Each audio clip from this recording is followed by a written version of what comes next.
Hey, where are you going? To my job, of course. You have a job? Why wouldn't I? I'm not some inconsiderate jerk who gets a paycheck from the government every week. Say, where can I get one of these jobs? They are literally everywhere. If you want to work at a restaurant, as a truck driver, a used car salesman, 2 hours later. a teacher, a police officer, a fireman, a construction worker, everyone is hiring, especially if you are an alive human being. Thanks. I'm gonna go look for one of these jobs so I can stop mooching off of the government so our economy can get back on track.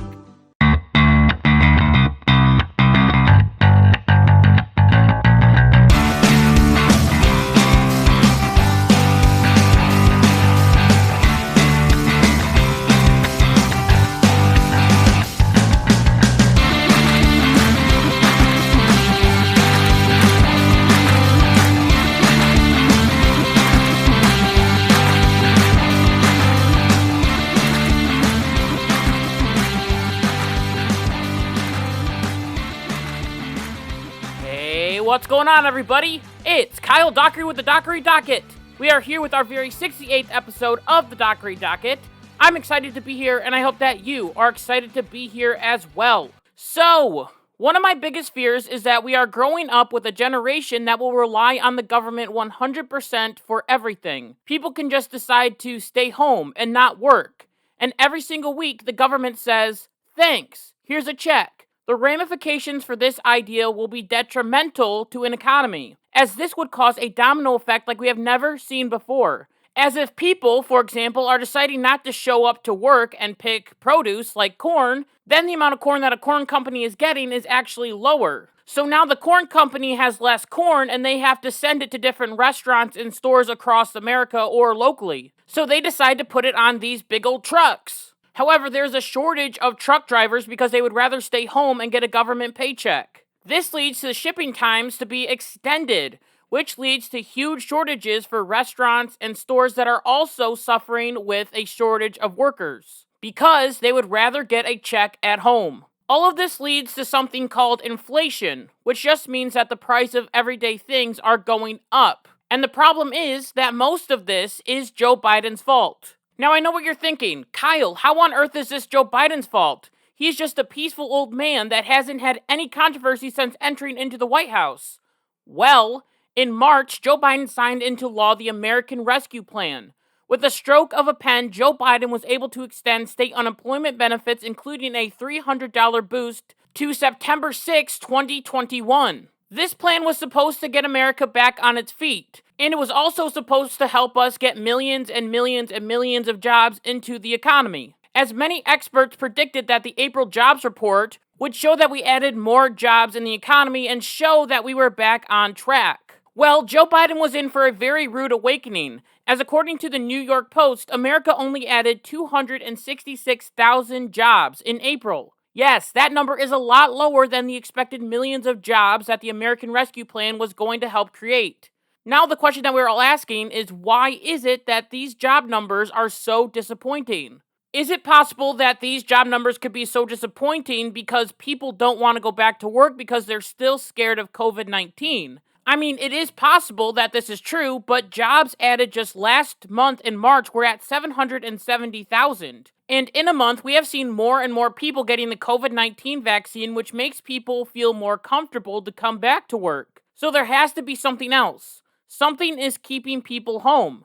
The fact of the matter is that Joe Biden is making incentives for people to stay home by paying them to be there, as unemployment plus the $300 is very, very generous for the government to give people, as this is almost $16 an hour. This means that if you are getting this unemployment, you could be getting paid right now to play video games, or sit on a couch and type an episode of a podcast. Why on earth would you want to go back to work if you are getting paid more to stay at home? This situation has become so bad that many states are starting to say that they won't include the $300 extra because they need people to work so badly. Even the U.S. Chamber of Commerce have called out Joe Biden and are suggesting that Joe Biden get rid of the $300 extra so the incentive to stay home is not there. As they said, the disappointing jobs report makes it clear that paying people not to work is dampening what should be a strong jobs market. We need a comprehensive approach to deal with our workforce issues and the very real threat unfilled positions pose to our economic recovery from the pandemic. One step policymakers should take now is ending the $300 weekly supplemental unemployment benefit. Based on the Chamber's analysts, the $300 benefit results in approximately 1 in 4 recipients taking home more in unemployment than they earned working. 1 in 4 is a huge number. Now, these different incentives made sense when the pandemic was raging and people were forced to stay in their homes. People weren't making money because their jobs were closed and everything was shut down, so the government paid them. Now, things are starting to open back up again, and this means that people should be able to get a job and pay for their own stuff, and stop making the big daddy government pay for everything that they need. As right now, there are many businesses that are suffering because they can't get enough people to come in and work. This has hit restaurants very hard, and it is causing the domino effect that I talked about at the very beginning of this episode. Here, let me explain it a little bit better for you. There's a restaurant in Arkansas that had to raise their prices due to these different shortages. According to the restaurant owner, there's a shortage of common foods like chicken, beef, and pig. This restaurant owner said they have a lack of labor to process the chickens. It's not because there's no chicken or pigs, it's because nobody wants to work. If there's no one to process the chicken or the pigs, then the processing plant sends out less chicken and less pigs. There is such a high demand, and this means that the prices go up because there is such a low supply. It is all simple economics. Along with this, we are also seeing this happen on the restaurant floor as well, as there's a restaurant in Florida that is so desperate for workers that they are using robots to escort guests to their seats and transport food to their tables. I mean, this is just absolutely crazy. The owner of this restaurant said her former employees would rather sit at home and collect unemployment, so instead of anticipating their return, she invested $30,000 in 3 robots to supplement her staff. Along with this, we are starting to feel these different increases in prices at the grocery store as prices for basic items are starting to rise like crazy. According to Bloomberg, U.S. consumer prices climbed in April the most since 2009, which was when Obama was president, and as you can see, we are returning back to normal. Anyway, items like coffee have gone up 8%. Bread has gone up 11%. According to this chart from the Bureau of Labor Statistics, bacon is up 11%, chicken is up 10%, and corn is up a staggering 44%. We can also see that gas prices are starting to increase as well, which can really hurt people as according to this chart, once again, we are seeing gas increase to 22%. Now, gas is a little bit of a different story, as there is a 22% increase just because of the demand of gas is up so much because people are starting to leave their houses. However, there are some other reasons on why gas prices are starting to go up as well. As recently, the Colonial Pipeline was hacked, stopping gas from getting to different states. And I mean, this pipeline is absolutely huge, as it stretches all the way from Texas to New Jersey. Luckily for us, this pipeline was restored. However, prices of gas still may go up, as the pipeline tries to pick up where it left off. According to some experts, gas may rise 3 more cents, which will be the highest that it has been since 2014, when Obama was president. Hashtag Build Back Better. However, there is yet another reason that gas prices could rise to Obama levels. As before this event with the whole pipeline happened, there were many news outlets that were claiming that there was going to be a gas shortage over the summer. How could this happen? Well, ABC News reported that a lack of truck drivers could lead to a fuel shortage. That's right, the same reason that restaurants are struggling, that small businesses are struggling, and prices are rising, and we also have to pay more for gas is because people are not going back to work, because they are getting paid more at home. According to the National Tank Truck Carriers, which apparently is a thing, the industry's trade group said that between 20% and 25% of tank trucks in the fleet are parked. This means that gas is unable to get to different locations, meaning that eventually those places will run out of gas. Truck drivers are a very important business, as it's not only gas that they are delivering, as they are also hauling wood, which is also going up in prices. And along with this, they deliver everything that is in a local grocery store. Everything that you buy more than likely comes from a truck. This is why we can see from all of these different situations, except for the pipeline hack, that people not going back to work is putting the economy and the country in a terrible situation. It is very simple logic. If you pay people to stay home, more than likely they are going to stay home. However, Joe Biden is adamant that all of this has nothing to do with the new job numbers, as Joe Biden told a cute little story about his dad. As he said, the idea they don't want to work. Most middle class, working class people that I know think the way my dad did.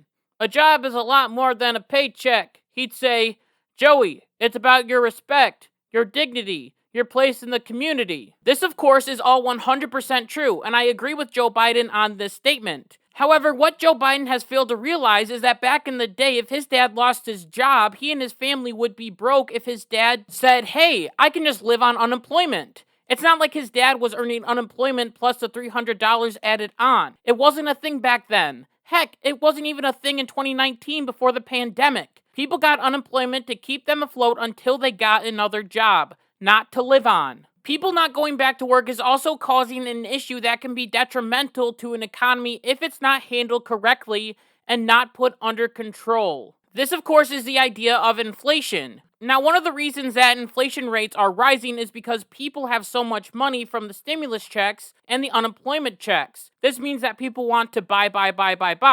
However, businesses can't keep up with the demand because they are low staffed and also the supply chains don't have enough workers, which we have already talked about, leading to prices to increase. And as we know, if prices go up like we are seeing now, this of course means that people are going to have to pay more, which means that the dollar is worth less than what it was before and doesn't have as much power as before, meaning inflation. Right now, we are experiencing the largest increase in inflation since 2008. As according to MarketWatch, the rate of inflation over the past year jumped to 4.2% from 2.6% in the prior month. Remember, we are all just trying to build back better. Inflation is something that a recovering economy doesn't need, as inflation is just a tax that we the buyers have to pay on basic needs. We all know the side effects of inflation, as we can look at the socialist utopia of Venezuela, where a dozen of eggs cost $150. And remember, a few weeks ago we talked about how people were using Venezuelan money to make origami, and sold it to get real money that actually had worth. Along with this, we can also look at Germany after World War I, who tried to pay their debts by printing out more and more money, which left the money to be absolutely worthless. People were actually using the money to stay warm, as they knew they couldn't buy anything with it. Now, I'm not saying that this is going to happen this week or even this year, but we have to realize right now that prices are going up. People aren't going back to work, and Joe Biden is wanting to spend money like a madman. All of these are ingredients for inflation to continue to rise. And soon, all of this spending is going to bite us in the butt. And right now, I am scared that it is going to continue to get worse. This means that it is up to us to fix these issues. It is time for us to get off of our butts and actually get a real job that will help the economy grow. It is time for my generation to realize that the government is not your rich dad that can give you whatever you want. The government was not made to give you free money. People are supposed to work for what they have, which means going to a job, getting a paycheck, and being a productive member of society.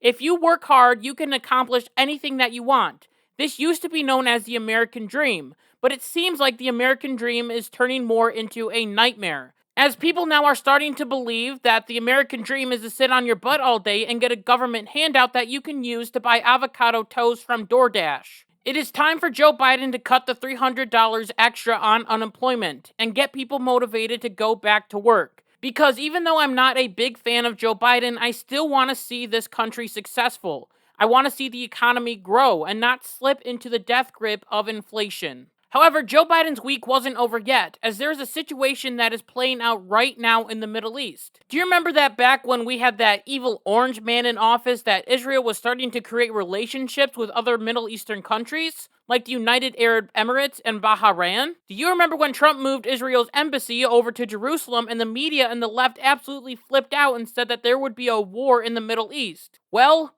that never happened. Under Trump, everything was peaceful, to say the least. Then Joe Biden stepped his foot into the White House and all of a sudden, like magic, Hamas started to get more aggressive. This could be because Hamas knew that Joe Biden would be weak on them, unlike Donald Trump, as Joe Biden swiftly sent nearly $100 million to the Palestinians. We are also seeing other Democratic politicians defend the terrorists of Hamas that, yes, attacked Israel first. That is a fact. As on May 10th, Hamas and the Palestine Islamic Jihad launched rockets into Israel, hitting residences and a school. All that Israel is trying to do right now is defend themselves, but apparently they should just let the terrorists bomb them and kill their own people. Have fun supporting evil mustache man's idea. Okay, I'm sorry. I'm getting really ahead of myself right now. I think that might have to be an episode for next week, as I am pretty sure that this conflict will be continuing to happen. Anyway, in the end, this week was an interesting week for both America and the world, as we are starting to see some huge problems when it comes to the Joe Biden presidency. These problems are something that can be absolutely detrimental to the country, and could lead to a future of instability when it comes to the economy and also to the Middle East. It is interesting to me because when Joe Biden came into office, he promised that his presidency would be a return to normal and that we would be building back better. Who knew that a return to normal would mean that we would have new wars in the Middle East? Who knew that building back better meant that we would start to print out and spend more money than ever before, which in return will lead to our money being absolutely worthless and cause inflation? Who knew that a return to normal would mean a skyrocket in gas prices and also an increase on prices of everyday goods? Who knew that building back better meant that we would pay people to stay at home instead of actually going to work? All of these things are happening because of the policies that Joe Biden is putting into place, and he must be called out for it. And with that, I just want to thank you so much for listening to this episode of the Dockery Docket. And until next time, like my mom always says, be good, be kind, be loving, goodbye.